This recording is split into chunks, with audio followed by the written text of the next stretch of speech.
Olá, amigos internautas. Estamos iniciando o comentário das questões simulado SAS, onde se vê a seguinte tirinha. Quadrinhos dos anos 10. Por que você quer uma folha? Quero denunciar todas as injustiças do mundo. Você não precisa de uma folha, você precisa de um bloco. Nesse texto, por se tratar de uma tirinha, há sempre, ou quase sempre, o efeito de humor. Esse efeito de humor gera-se, sobretudo, por conta da quebra da expectativa, que é quando se espera um desfecho e o inusitado acontece com um desfecho daquele diferente do esperado. Neste caso, o humor da tira anterior é derivado principalmente do ou da. Letra A, questionamento feito no primeiro quadrinho. Letra B, expressão facial articulada pelos personagens. Letra C, condição de adoecimento de um dos protagonistas. D, valor conotativo da palavra injustiça no segundo quadrinho. Ou tom hiperbólico na fala da personagem do terceiro quadrinho.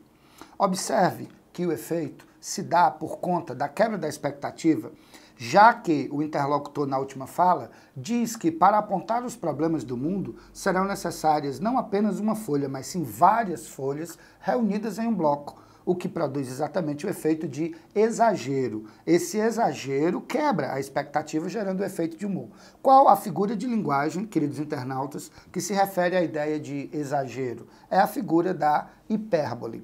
Portanto, a quebra da expectativa no último quadro se dá por conta do uso de uma expressão hiperbólica, contida na fala do interlocutor, que menciona a necessidade de um bloco inteiro para assinalar as mazelas do mundo. Portanto, a alternativa é de Eva. Mais uma charge bastante crítica aí.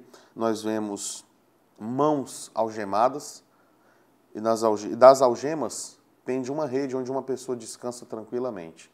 Ou seja, nós temos implícita a ideia de que, enquanto alguns sofrem, né, pela questão do trabalho, pela questão da força, né, de uma classe que domina em relação a uma classe que é dominada, uma outra parte, um outro polo, né, descansa, né, porque aproveita essa força, esse trabalho. Então, o que a charge promove? Você vê nitidamente aí a pessoa descansando nas algemas de um trabalhador. Então, seria uma espécie de, vou usar um termo aqui metafórico, uma escravidão moderna, entre aspas. E ele pede que você faça uma análise dessa charge e entenda isso a partir dessa realidade. E nós vemos aí no item B a resposta que se enquadra exatamente na ideia.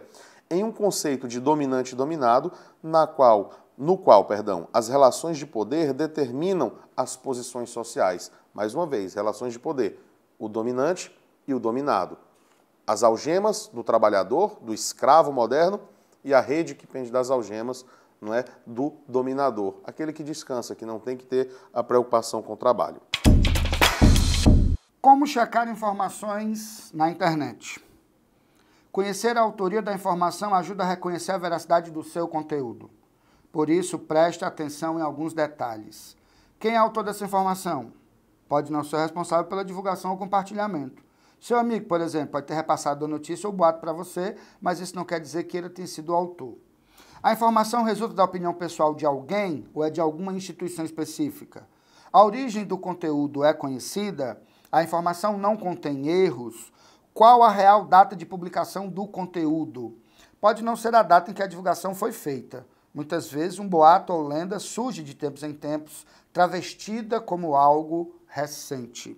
Pois bem, o texto apresentado mostra que alguns conteúdos veiculados na internet, né, eles apresentam problemas de veracidade, né, por conta da credibilidade e da procedência das informações. Essa questão é uma questão clássica que nos leva a refletir muito sobre essa questão do acesso democrático à informação. Ok, de fato, temos acesso democrático à informação. Agora é preciso filtrar essa informação, discernir, refletir criticamente sobre ela, para que você não saia por aí repassando nos seus grupos de WhatsApp notícias sobre as quais você não conhece a autoria, a veracidade, e acaba se tornando um alardeamento de informações falsas veiculadas pelas redes sociais, o que pode acarretar grandes problemas, não só pela natureza de desinformação, como até por outras questões mais graves que podem ser acarretadas a partir desse contexto. Portanto, o texto apresentado mostra que alguns conteúdos apresentam problemas de veracidade, portanto, a alternativa correta é a letra B de bola. Não revelam problemas de autoria, porque as instituições oficiais não querem ser citadas como fonte. Observe que essa referência a instituições oficiais torna o item falso. A ausência de ameaças digitais também torna o item falso. Resultado de pesquisas científicas, nem todas as informações resultam disso. Reforçam a ideia de inexistência de fraudes. Muito pelo contrário, reforçam a ideia da existência de fraudes. Portanto, para essa questão, a resposta correta é na letra B de bola. Uma das características mais interessantes das línguas humanas é a sua variedade dialetal, efeito da variedade própria dos grupos que as falam. Basta conferir não só nas ruas, mas também na melhor literatura. Para muitos, no entanto, a variedade aparece como se fosse grave defeito. Para tratar essa questão sem histeria, a melhor saída será a conjugação do fim dos preconceitos, o que não se consegue por decreto, com conhecimento adequado dos fatores de variação. Uma atitude seria necessária, usar o mesmo critério para avaliar o comportamento do povão e o dos bacanas. Isso quer dizer, na verdade, que a língua varia em vários níveis. De lugar para lugar, é a chamada variação diatópica. De classe social para classe social, é a chamada variação diastrática. De contexto ou de situação para situação, é a variação diafásica. E ainda varia no âmbito temporal, de época para época, é a chamada variação diacrônica. Portanto, no texto, o autor apresenta sua opinião e lança mão de argumentos em defesa dela por meio de diferentes estratégias de argumentação. O trecho que apresenta argumento contrário à tese do autor, servindo de base para um contra-argumento, encontra-se em. No entanto, para muitos, no entanto, a variedade aparece como se fosse grave defeito. É o que está escrito textualmente de maneira explícita na letra B de bola. Nós temos aqui uma placa deitada com os dizeres: se fosse uma árvore, você nem teria notado. Preserve. É um outdoor aí derrubado. Aí ele diz assim: levando em consideração o caráter persuasivo do anúncio presente na imagem anterior, o melhor recurso argumentativo utilizado na intenção de garantir a proximidade leitor-enunciador é: moçada, é um outdoor, é uma propaganda, é uma campanha, é a venda de um comportamento. Função apelativa é o que mais funciona nesse tipo de campanha. Item C diz: a segunda pessoa discursiva, que faz um apelo direto ao leitor, ou seja, ele chama a atenção do receptor porque ele quer atingir aquele público-alvo, aquele público específico. Item C. Um fragmento de Vidas Secas, do grande Graciliano Ramos, em que ele diz apenas o seguinte, um microtextinho extraído: Sinhá Vitória acende uma fogueira para preparar comida. Vendo o fogo surgir, a cadela baleia se exalta e pula ao lado de sua dona, que lhe dá um pontapé. Esse é o texto. Ele simplesmente pergunta o que é que se pode reconhecer nesse trecho do ponto de vista da sequência textual. Nós temos uma sequência de fatos. Há uma grande diferença entre ter uma sequência de fatos, uma sequência de características e uma sequência de opiniões e argumentos. Se eu tenho uma sequência de opiniões e argumentos, eu tenderia a ter um texto de caráter argumentativo, óbvio. Se eu tenho uma sequência de características, eu tenderia a ter um texto de predominância descritiva. Como eu tenho uma sequência de eventos, de fatos, não tem para onde correr. Nós temos aí um texto de caráter narrativo, o que se consolida no item C. Uma narrativa por meio da qual uma ação envolvendo Sinhá Vitória apresenta informações sobre a constituição da personagem perfeitamente.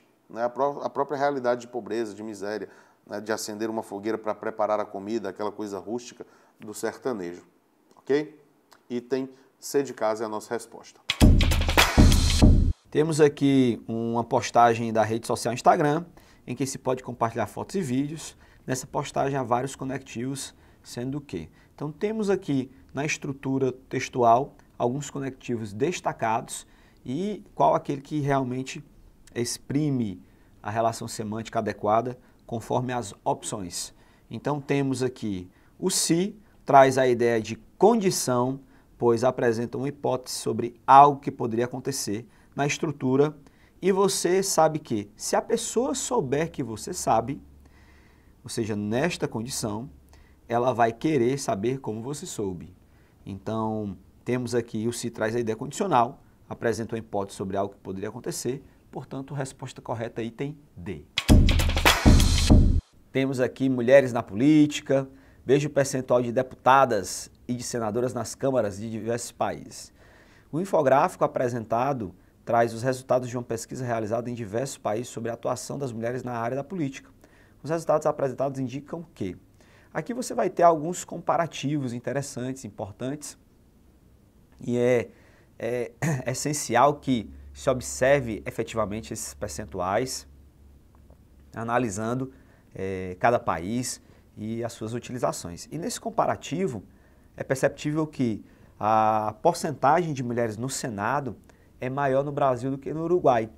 Temos aqui, se for observar a representação percentual, o Brasil tem uma representatividade maior do que o Uruguai. Então, a porcentagem de mulheres no Senado é maior no Brasil que no Uruguai. Portanto, resposta correta, item C. Temos aqui mulheres na política, veja o percentual de A Voz do Dono e o Dono da Voz. Temos aqui a letra da canção de Chico Buarque, que possui recursos metafóricos, utilizados para exemplificar a relação entre o artista e sua gravadora. É uma relação crítica aí entre o artista, o dono da voz, pelo dom, e o dono da gravadora, que é aquele que detém o poder, e é o dono da voz economicamente falando. Então, as repetições, trocadilhos e rimas internas acentuam a visão negativa dessa relação, que pode se constatar em: Deus deu ao dono os dentes, Deus deu ao dono as nozes. As vozes, Deus só deu seu dó. Então, você tem aí diretamente uma relação que, né, o dono das vozes, ele tem efetivamente o poder, essa relação do poder, que é o poder econômico, e ao dono, né, aquela pessoa que realmente tem o dom da voz, o de cantar, enfim, recebeu o dó. Então, dó no sentido da pena, de você ter pena, enfim, em relação ao sofrimento, ou nessa relação estabelecida em que há uma realidade, uma visão negativa. Portanto, temos aqui como resposta correta item E. Para esta questão, nós temos o texto Recife, Minha Cidade, do compositor Reginaldo Rossi, grande compositor popular brasileiro. Ei, Recife tem um coração. Ei, tem muito calor, muita emoção. Tem Luiz Gonzaga, rei do Baião, tem Alceu Valença, Anunciação. Recife tem encantos mil, ela é a Veneza desse Brasil. É intercortada por muitos rios, a capital do meu Pernambuco, capitania que deu mais lucro. Ela é a cidade que viu surgir 3 grandes heróis da nossa nação: o negrão Henrique e o branco Negreiros, o índio Felipe e o camarão. Observe que, com base na análise das sequências linguísticas da canção anterior, percebe-se o predomínio de um tipo textual. Injuntivo, pois o eu lírico procura instruir o leitor? Não, né? Injuntivo você teria se esse texto fosse uma receita culinária, um manual de instruções. Narrativo, pois o eu lírico destaca elementos como narrador, tempo, espaço e personagens, aí eu teria que ver um enredo, eu teria que ter um foco narrativo, eu teria que ter ações situadas no espaço-tempo, portanto, também não temos um texto narrativo. Observe a letra E, expositivo, pois o eu lírico procura se esquivar da apresentação de informações sobre o objeto. Não, o texto expositivo é aquele que apresenta uma tese, sem argumentar sobre ela, apresenta fatos, não elementos de natureza plástica ou descritiva.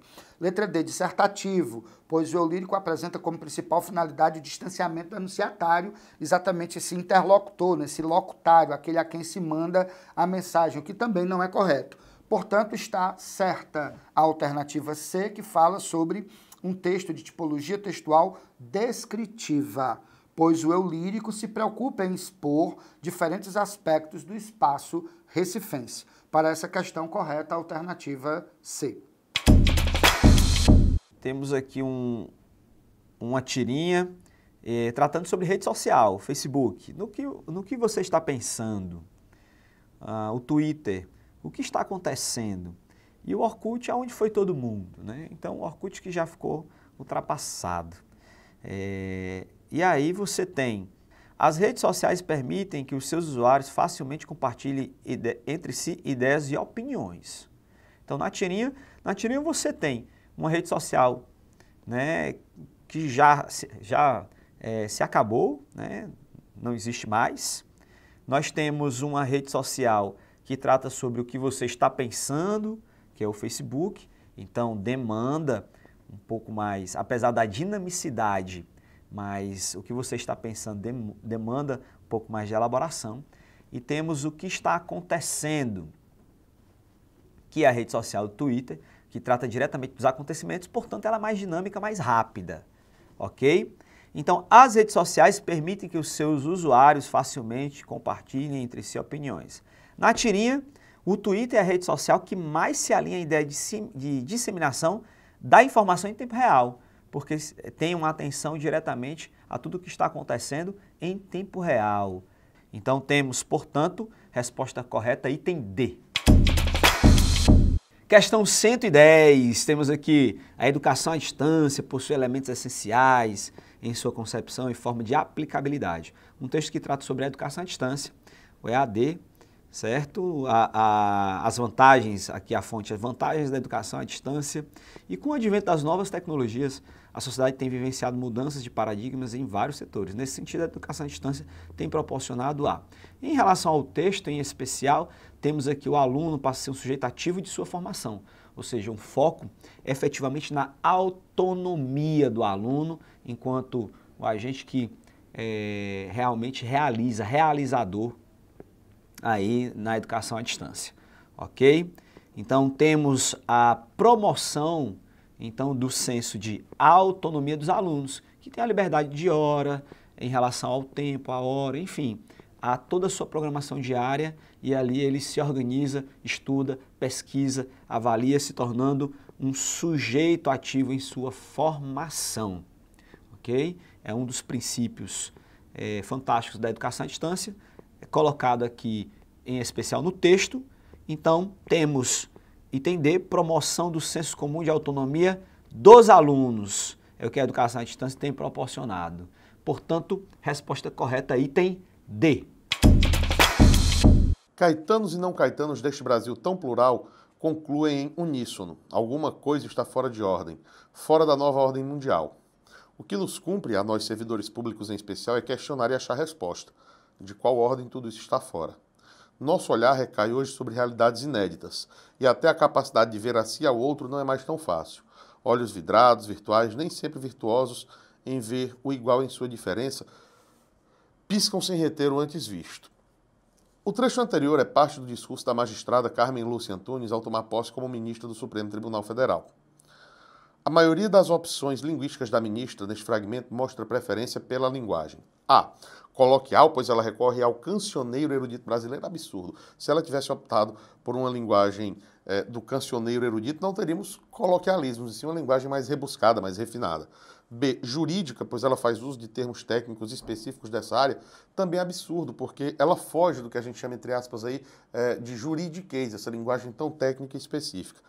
E o item C, poética, pois algumas palavras foram empregadas no sentido conotativo. Olha aqui o que é que ela diz, quando ela começa falando em caetanos e não caetanos deste Brasil tão plural. Quando ela fala que o nosso olhar, aqui no final, ó, nosso olhar recai. Então são expressões metafóricas, figurativas, o que fazem do texto, um texto com afeição, com viés poetizado, metafórico, o que marcaria o item C como a nossa resposta à questão.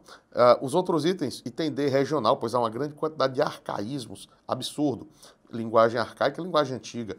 Item E, informal, pois a desobediência gramatical nem termine de ler, porque você terminar de ler, falar em desobediência gramatical, nós temos um discurso metafórico, mas que foge do padrão da norma culta de maneira alguma. Item C é o nosso gabarito. Temos um texto que é discurso de posse da Nélida Pinhon na Academia Brasileira de Letras, ok? E nesse discurso há uma relação muito direta, uma relação direta com a formalidade que o momento exige, tendo em vista que é um discurso de posse de uma instituição que prega aí a boa escritura, aos bons escritos e, consequentemente, ao uso da formalidade, ao uso da maneira formal de comunicação. Então, no trecho do discurso de posse da escritora Nélida Pinhon, na Academia Brasileira de Letras, verifica-se o uso de estruturas gramaticais típicas da norma padrão da língua.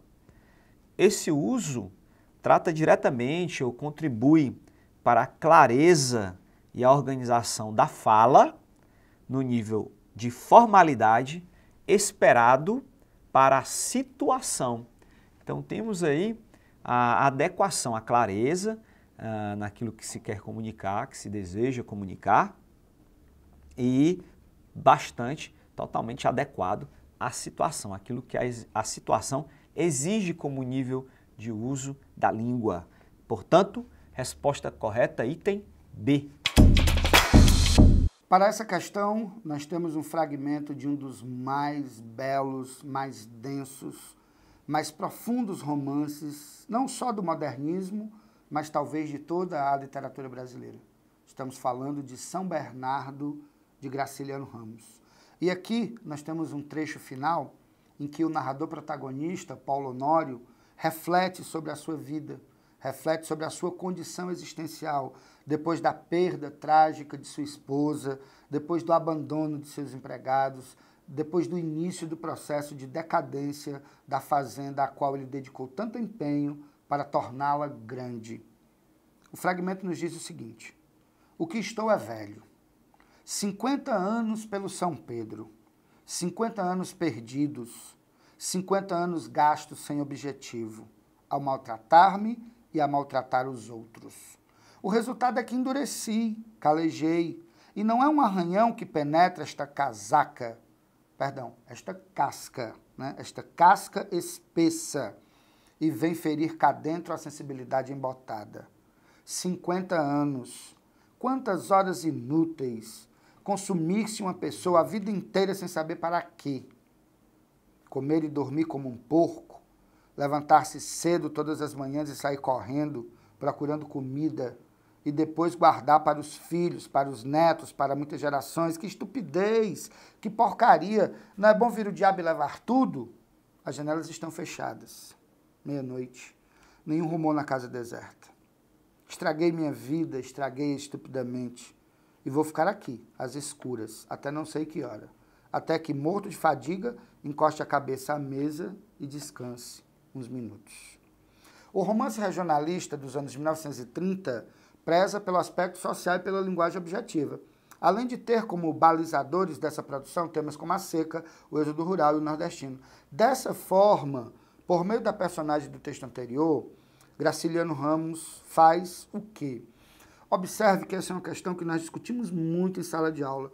É muito comum você ouvir dizer que o romance de 30 é o romance social, mas ser um romance social não quer dizer desprestigiar os aspectos da análise existencial, da análise psicológica, da vida interior do personagem.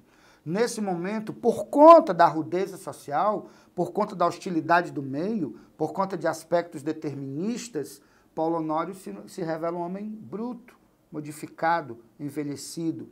Portanto, há uma associação perfeita aí entre o elemento de natureza social e o elemento de natureza psicológica, que é exatamente o que nós vemos aqui na letra D de dado. Aponta o perfil psicológico do ser humano que, embrutecido e animalizado, aí você vê a tese da zoomorfização, né, da animalização do homem, que é um produto do meio, foi hostilizado pelo ambiente, sofre ao constatar sua solidão e frustração, esperando, portanto, ser vencido pelo cansaço em uma atmosfera de pessimismo e agonia, que é exatamente como termina o romance São Bernardo. O romance São Bernardo. Em Vidas Secas já se vê também o aspecto social, né? Mas sem tanto a sondagem psicológica. Em São Bernardo, há esse casamento entre o aspecto social e psicológico, como se afirma na alternativa D de dado. O comando da questão pergunta o seguinte: o chamado tempo do eu é o mote utilizado pela autora para discorrer acerca da utilização da internet nos dias de hoje. Baseando-se nisso, ela reconhece em seu discurso o impacto social das redes sociais. Sobretudo quando ela diz aqui no último parágrafo que a internet nos deu o mundo e, ao mesmo tempo, nos tirou do nosso mundinho próprio. ele era muito mais restrito, verdade, mas nos permitia ter momentos solitários em que podíamos nos dedicar mais ao nosso self do que à selfie perfeita. Ou seja, a internet, como uma forma de linguagem revolucionária, mudou a nossa relação com a nossa própria vida, com a nossa própria realidade, tirando cada vez mais o indivíduo do seu próprio eu e o colocando integrado a outros eus através do universo digital. Portanto, de certo modo, o texto tem uma função crítica com relação às redes sociais, aos textos de mídia de comunicação de massa, que, na verdade, nos tiraram do nosso próprio eu e nos colocaram em contato com esse mundo das conexões relacionais digitais. Questão de número 28, resposta, letra D.